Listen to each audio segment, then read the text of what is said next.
কি করবো?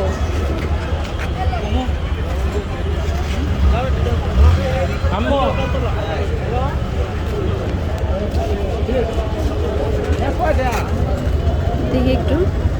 কত দিছে? 40 টাকা দিছে। আর 20 টাকা দে। বেলুন কত? কত? 80 দিবেন। এত কে ভাই? দুইটা গ্যাস বেলুন। একটু কম রাখো।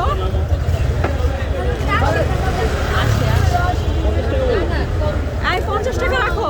কি বলি 50 রাখো। ও 80 দিচ্ছে দেখলাম দাম বেড়ে গেছে। 50 হলে দাও একটা। 80 টাকা কোনো কম দিন না। ওই মাঠে ব্যস্ত তুমি কম দেয়।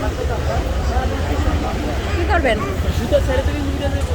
গ্যাস বেলুন যে হ্যালো। রাখবা না না